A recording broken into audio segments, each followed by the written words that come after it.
ఒక్కసారి కొమ్మూరి గోల్డ్ కి కాల్ చేయండి. తాకట్లో ఉన్న మీ బంగారాన్ని విడిపించి మార్కెట్ ప్రైస్ కి వాళ్ళు కొనుక్కుని మిగతా డబ్బులు మీకు ఇచ్చేస్తారు. హలో అండి, అందరికీ నమస్కారం. వైఎస్ వివేకానందరెడ్డి గారి హత్య కేసులో ఆయన కుమార్తె వైఎస్ సునీత గారు నిన్న సుదీర్ఘమైన ప్రెస్ మీట్ పెట్టారు. నిన్న మార్చి 15 ఆయన చనిపోయినటువంటి రోజు. నిన్న సునీత గారు సుదీర్ఘంగా మాట్లాడారు. 2019 మార్చి 15 ఆయన చనిపోయారు.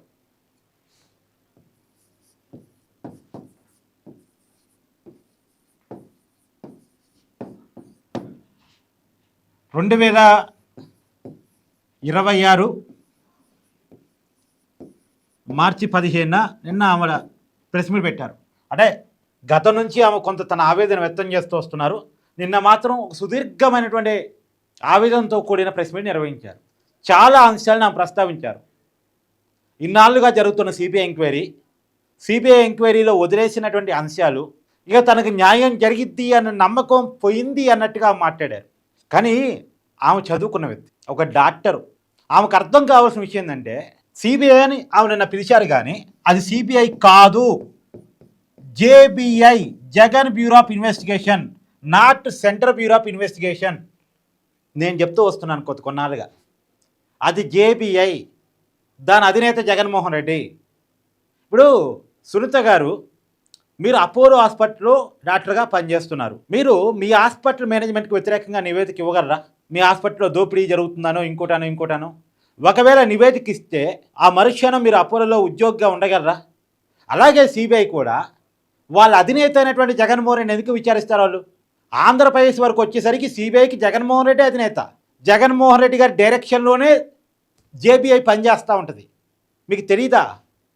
2010-11 నుంచి జగన్మోహన్ రెడ్డి గారి మీద 20 సిబిఐ ఈడీ కేసులు ఉన్నాయి. 42,000 కోట్ల రూపాయల అక్రమాస్తులు తండ్రి అధికారాన్ని అడ్డం పెట్టుకొని సంపాదించాడు, సూట్ కేసు కంపెనీని ఏర్పాటు చేసి డబ్బులు మనీ లాండరింగ్ చేశాడు అనేటువంటి అభియోగాలు జగన్మోహన్ రెడ్డి గారి మీద ఉన్నాయి.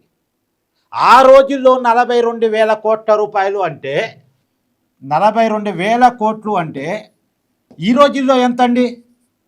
ఇది 2010 నాటి మాట. ఈనాటి ఆస్తి విలువలో ఇది ఎంత? 2010లో మీరు ఒక ఆస్తి విలువ కొనుక్కుని ఉంటే 2026లో దాని విలువ ఎంతో మీరే క్యాలిక్యులేట్ చేసుకోండి. 2010లో 42,000 కోట్లు అంటే ఇవాళ కొన్ని లక్షల కోట్లలో ఆస్తి విలువ ఉంటుంది. అంత సంపాదించాడు అనేటువంటి నేను సొంత కవిత్వం కాదండి. సిబిఐ ఈడీ షార్ట్షీట్ రూపంలో పొందుపరిచిన అంశాల ఆధారంగా నేను మాట్లాడుతున్నా. నేను సొంతంగా ఏం మాట్లాడలే. మనం వ్యవస్థను నమ్ముతాం కదా, సిబిఐని ఈడీని ఈ దేశంలో అతిపెద్ద ఎంక్వైరీ సంస్థలుగా భావిస్తుంటాం కదా. అంతకంటే పెద్ద ఎంక్వైరీ సంస్థలు ఈ దేశంలో ఇంకేం లేవు కదా. కేంద్ర ప్రభుత్వ చట్టాల ప్రకారం, మన రాజ్యాంగం ప్రకారం ఏర్పడి కొన్ని ప్రత్యేకమైన అధికారాలు ఉన్నటువంటి దర్యాప్తు సంస్థలు అవి కదా. ఈవెన్ ఒక రాష్ట్ర ముఖ్యమంత్రిని కూడా అరెస్ట్ చేయగలిగే కెపాసిటీ ఉన్నటువంటి దర్యాప్తు సంస్థలు కదా అవి. మనం చూసాం ఢిల్లీ లిక్కర్ స్కామ్లో కేజ్రీవాల్ అరెస్ట్ చేయడం. అలాంటి సంస్థలు మోపినటువంటి అభియోగాలు అవి. కానీ ఏమైంది ఆ కేసులు? ఏమీ కాలా, ఏమీ కావు కూడా. ఏవో అవుతాయి అని చెప్పేసి ఒక భ్రమలు ఆంధ్రప్రదేశ్ ప్రజలు ఒకప్పుడు ఉండేవి, కానీ తర్వాత క్రమంగా తొలగిపోయాయి. ఎప్పుడైతే సిబిఐ జేబీఐగా మారిందన్న క్లారిటీ తెలుగు ప్రజలకు వచ్చిందో క్రమంగా ప్రజల భ్రమలన్నీ తొలగిపోయాయి. ఈ కేసులు ఏమీ కావు అనేటువంటి దానికి ఒక కంక్లూజన్కి వచ్చేసారు. జగన్మోహన్ రెడ్డి గారి మీద కొత్తగా నమోదయ్యే కేసులు ఏమీ కావు, పాత కేసులు ఏమీ కావు, కొత్త కేసులు అసలు కేసులు జగన్మోహన్ రెడ్డి దాకా పోవు అనే ఒక క్లారిటీకి తెలుగు ప్రజలు వచ్చేసారు. అది ఏపీ లిక్కర్ స్కామ్ కావచ్చు, నకిలీ లిక్కర్ స్కామ్ కావచ్చు, ఇసుక స్కామ్ కావచ్చు, జట్వానీ కేసు కావచ్చు, అన్నిటి వెనకాల జగన్మోహన్ రెడ్డి గారే ఉన్నప్పటికీ కూడా జగన్మోహన్ రెడ్డి దాకా కేసులు పోవు అనేటువంటి ఒక క్లారిటీకి జనం వచ్చేశారు. మరి సునీత గారికి ఇంకా అర్థం కాలేదా? ఆమె డాక్టరు, పుస్తక పరిజ్ఞానం ఉండొచ్చు, సైంటిఫిక్ పరిజ్ఞానం ఉండి ఉండొచ్చు, వైద్యానికి సంబంధించి ఆమెకు అవగాహన ఉంటే ఉండొచ్చు, కానీ లోక పరిజ్ఞానం ఇంకా ఆమెకు రానట్టుంది. ఆమె ఏమంటారు? నిన్న వైఎస్ వివేక గారి హత్య కేసులో ఎందుకు జగన్మోహన్ రెడ్డి గారిని, భారతి గారిని విచారించరు అని అడుగుతారు. విచారించరు. ఎందుకు విచారించరు అని అడగొద్దు. ఇక అంతే, విచారించరు అంతే. జేబీఐ జగన్ ఎందుకు విచారిస్తుంది? జగన్మోహన్ రెడ్డి గారి సతీమణి ఎందుకు విచారిస్తుంది? వాళ్ళ అధినేతను ఎందుకు విచారిస్తుంది? అది వైసీపీ పార్టీకి అధినేత జగన్మోహన్ రెడ్డి గారు, శివకుమార్ అనేటువంటి ఏమైనా డౌట్ ఉందేమో కానీ సిబిఐకి తెలుగు రాష్ట్రాల్లో మాత్రం జగన్మోహన్ రెడ్డి గారి అధినేత అనే విషయంలో తెలుగు ప్రజలకు ఎలాంటి డౌటు లేదు. మరి వాళ్ళ అధినేతను విచారిస్తారా? విచారించే అవకాశం ఉంటుందా? వైసీపీకి మొన్న నీ పార్టీ పెట్టింది నేను అని శివకుమార్ వచ్చి మాట్లాడారు. వాళ్ళ పార్టీ యానివర్సరీ రోజు. నిజమే, పార్టీ పెట్టింది శివకుమార్, ఆ పార్టీని తీసుకుంది జగన్మోహన్ రెడ్డి. ఇప్పుడు ఆ పార్టీ అధినేతకు జగన్మోహన్ రెడ్డి ఉన్నారు. సో ఎవరు ఆ పార్టీకి నిజమైన అధినేత అన్న కాడ కన్ఫ్యూజన్ ఉంటే ఉండొచ్చు కాక, కానీ సిబిఐకి తెలుగు రాష్ట్రాల్లో అధినేత ఎవరు అన్న కాడ క్లారిటీ ఉంది, జగన్మోహన్ రెడ్డి అధినేత అని.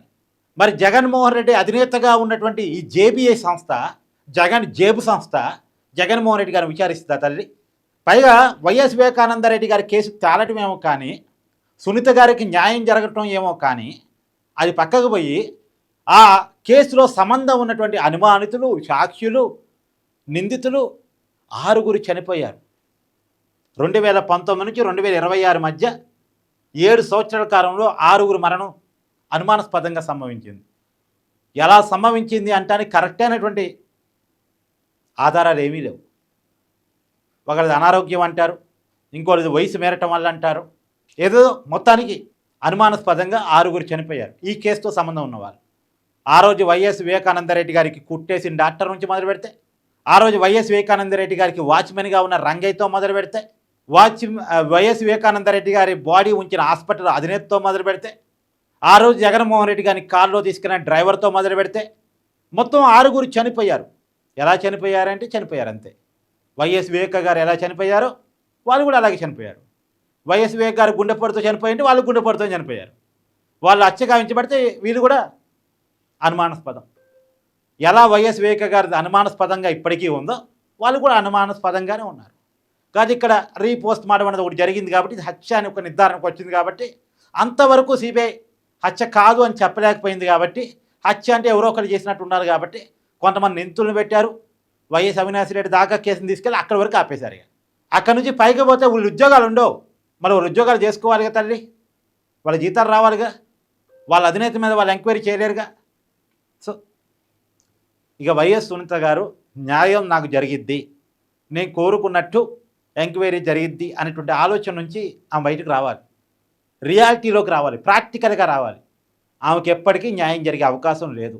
ఆమె అడిగేటువంటి క్వశ్చన్లో న్యాయబద్ధత ఉండొచ్చు, చట్టబద్ధత ఉండొచ్చు, కానీ దానికి సమాధానం దొరకదు. ఆ రోజు చనిపోయినప్పుడు సాక్షి ఛానల్లో ఫస్ట్గా గుండెపోటు అని ఎందుకు వేశారు?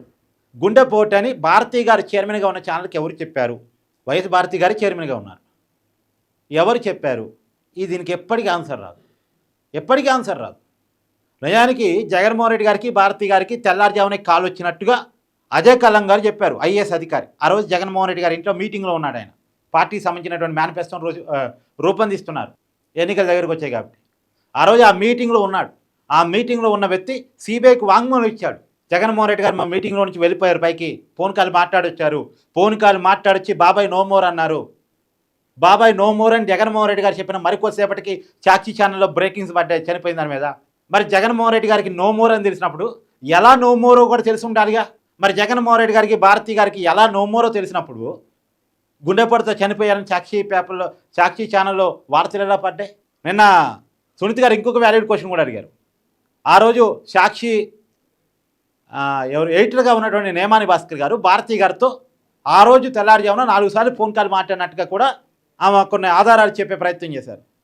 మరి సాక్షి చైర్మన్ గారు వాళ్ళ ఎడిటర్తో మాట్లాడడం కామనే, కానీ ఆ వార్త విషయంలో ఆమె ఏం చెప్తే వీళ్ళు ఏమేశారు?